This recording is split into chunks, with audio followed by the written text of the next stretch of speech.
Olá, papais e mamães, tudo bem? Vamos falar hoje sobre a amamentação? Meu nome é Daiane, eu sou a mamãe do Diego e da Giovana e queria compartilhar um pouco sobre a minha experiência. Bom, primeira coisa que eu tenho a dizer é falar sobre o meu fluxo de leite. Eu sei que todo mundo vai falar, nossa, mas ter um fluxo de leite é muito bom, que bênção e tudo mais. E verdade, é mesmo. Só que tudo que é em excesso, a gente tem algum problema, né? E foi o meu caso. Eu tive fluxo excessivo de leite no primeiro filho e também no segundo filho.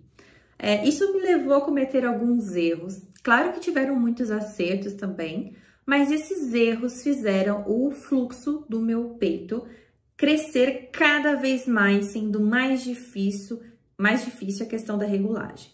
Bom, o primeiro deles foi realmente não ter estudado sobre isso na amamentação.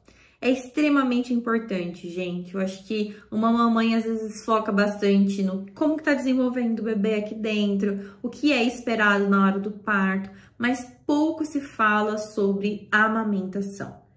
Por exemplo, eu não sabia o que é apojadura. A apojadura, ela é a descida do leite que acontece entre 48 horas até 5 dias depois do parto.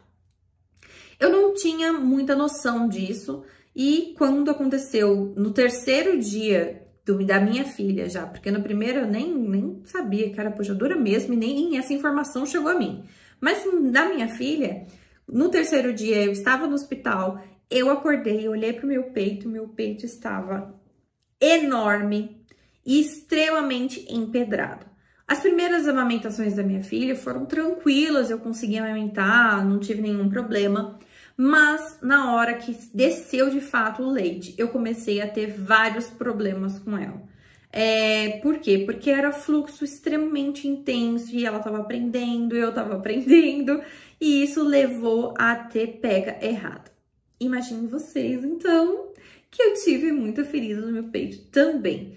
E então a questão do fluxo é justamente você tem muito, mas você precisa saber lidar com aquele peito, pelo menos até o seu cérebro conseguir regular o tanto que aquele bebê precisa, e você precisa tentar evitar ao máximo erros. Como que você faz isso? Sabendo quais são esses erros. Então, estudar ainda no processo de gestação sobre a amamentação é extremamente importante. Um outro erro que eu tive, que isso eu sei que vai soar um pouquinho estranho, mas foi ter doado leite ainda no hospital.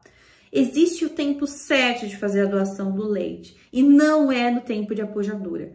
Você tem que tentar entender que o seu cérebro, ele tá tentando acompanhar ali aquele bebê, mandando cada vez mais leite e sem entender muito bem se o bebê precisa mais, se o bebê precisa menos. Então, ele fica ali naquele processo de ficar mandando cada vez mais leites até ele se regular.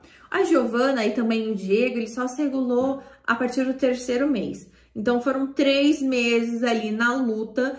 Claro que quando eu parei de cometer os meus erros, começou a ficar cada vez melhor, mas mesmo assim ainda meu fluxo era muita quantidade de leite, né? Quando eu doei no hospital, foi uma indicação, na época eu tinha 18 anos, foi uma indicação direto das enfermeiras. Falaram, você tá com muito leite? Desce lá no banco, faz a doação. E toda vez que eu doava, no dia seguinte, meu peito, pedrado enorme. Então, eu percebi que isso começou a afetar demais ali o meu processo, só que eu continuei me aliviando e nesse processo de me aliviar, eu continuei fazendo a doação no meu primeiro filho. Eu lembro que eu tinha refratários do próprio banco de leite de Nescafé, que eles lavavam, tudo bonitinho, mandavam para mim, e eu enchia um pote de Nescafé enorme por dia, e eles iam lá e buscavam.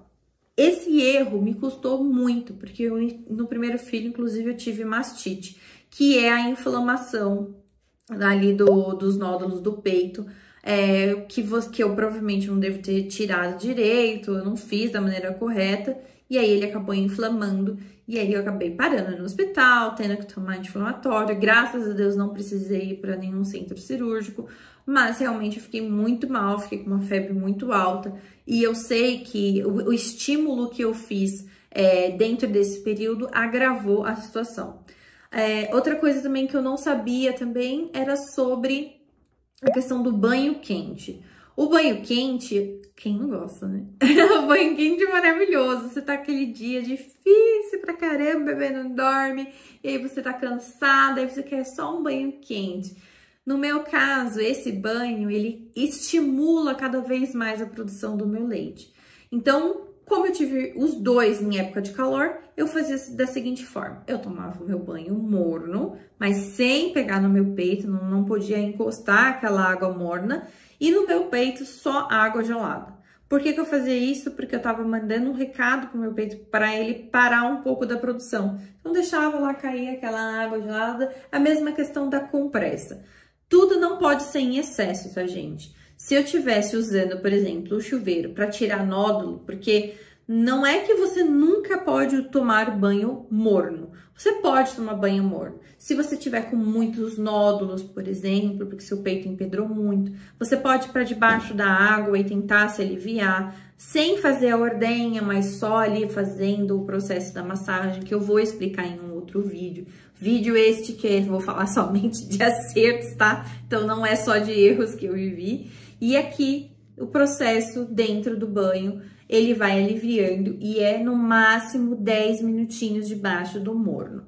No frio é a mesma coisa. Então, na hora que você vai tomar banho, claro que você não vai ficar 10 minutos lá com água fria no seu peito, isso não vai acontecer. Mas você pode lavar ali e deixar um pouquinho de água fria, que vai fazer bem também se você quer pausar um pouquinho o estímulo de produção de leite. Outra questão pós-banho, né? Eu acho que depois, quando você acaba tendo bebê, você acaba usando toda hora, é a questão do sutiã confortável. Na minha gestação, eu sabia que isso era um item do enxoval da mãe ali e tudo, mas, gente, eu nem tava dando atenção. Eu comprei, acho que o 2, 3, não me atentei que leite vaza, bebê acaba cuspindo ali, né, por conta da quantidade de leite, ou ele mesmo tá aprendendo a mamar, então acaba caindo no seu peito e vazando. E aí você fica molhada e você precisa trocar, né? Você precisa trocar o sutiã. Então eu acabei não investindo muito. E no fim foi até bom, porque como eu não investi nem muito dinheiro e nem comprei muitos sutiãs, né? Então os que eu comprei não eram de boa qualidade, eu acabei tendo que comprar ali logo quando eu cheguei em casa, porque uma das orientações da consultora de amamentação foi ter sutiãs que não fossem tão largos. Eu precisava de sutiãs que fossem firmes e justos ao meu corpo. Então, eu comprei, dentro do período ali que eu tava montando enxoval, 1, 2 números para cima, eu tive que comprar o número da própria gestação, que é o que ele cresceu na gestação, para que ficasse bem certinho. Porque quando você tem o leite, no período de amamentação, ele cresce. Mas depois que você tem o leite, obviamente, ele vai crescer mais.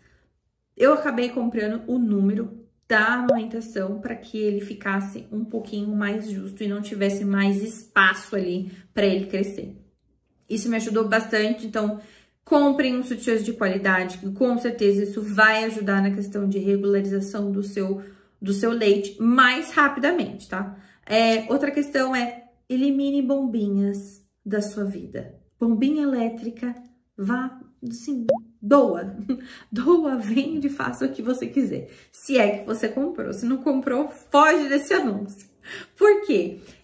A bombinha, ela é um estímulo de amamentação. Então, as bombinhas, elas têm tanto de massagem quanto de ordenha, e ambos não vai funcionar para você. Eu tenho até uma que ela tem, se eu não me engano, vai de 1 a 4, a questão da velocidade, imagina. Eu lembro que quando eu cheguei do hospital, eu tava com meu peito extremamente cheio, eu não sabia o que fazer, e eu estava querendo dormir.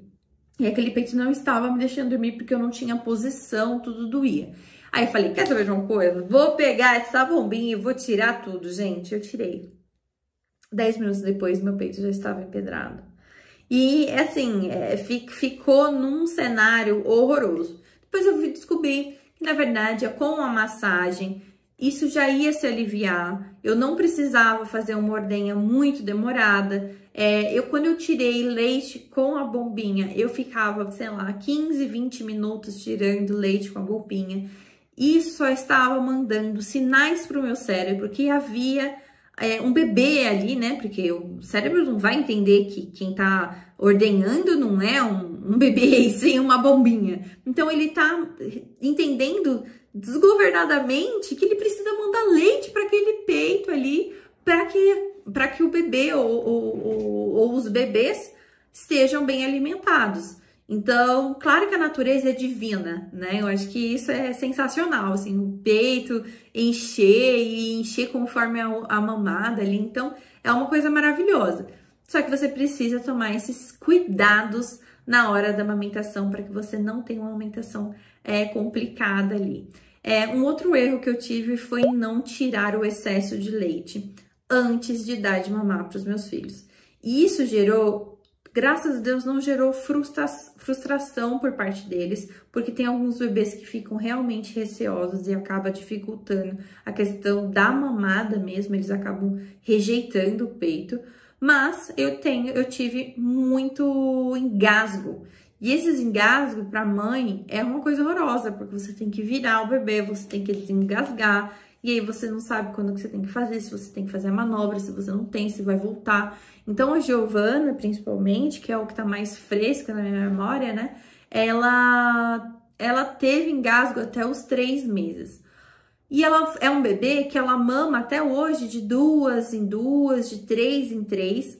Agora eu não preciso mais fazer isso, mas antes eu precisava tirar um pouquinho do leite antes. Quanto tempo antes? Uns 10 minutinhos antes eu ia lá e tirava um pouco do excesso para que ela tomasse o mamar dela.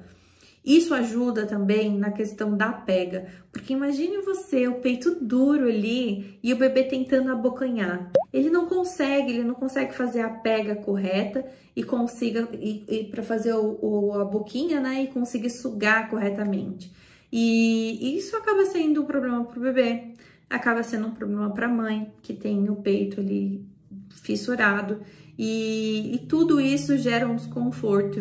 Eu sei de mães que desistiram de amamentar por conta disso, não tiveram a paciência e nem mesmo conseguiram suportar a dor de todo esse período aí, que é um período um pouco frustrante, né? Porque você tem que esperar a natureza também agir. Não depende somente de você, tem todo esse processo de você não errar, que isso vai realmente deixar mais rápido, acelerar o processo de o seu peito se regularizar, mas tem a natureza, que não dá para você fazer muita coisa, é ela que tá agindo, né?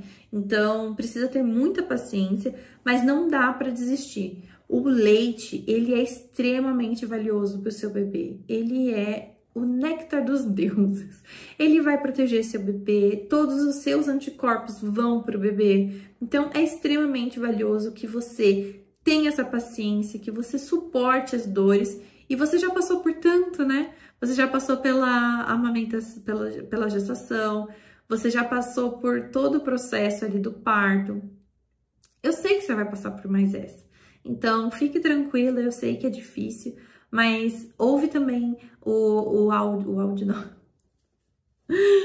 Assista também o meu vídeo sobre acertos, que eu tenho certeza que ali vão ter dicas maravilhosas para que vocês possam aplicar ali no seu dia a dia e consiga ter uma amamentação um pouco mais tranquila, que eu sei que você vai gostar muito. Hoje eu amo amamentar, eu sou apaixonada, no meu filho também, eu amava amamentar, não troco por nada aquela carinha toda bonitinha. E é isso, eu acho que fiquei muito feliz e contente por estar acertando, né? Teve os meus erros faz parte, eu acho que é assim que a gente aprende mesmo. E você também vai cometer erros. E esses erros, depois que você entender quais são, a sua vida acaba melhorando bastante, tá bom? Então não desista, acompanhe os meus vídeos e faça mais, e tenha ali um pouco mais de paciência, tá bom? Muito obrigada, mamãe, por ter assistido. Beijão, tchau, tchau!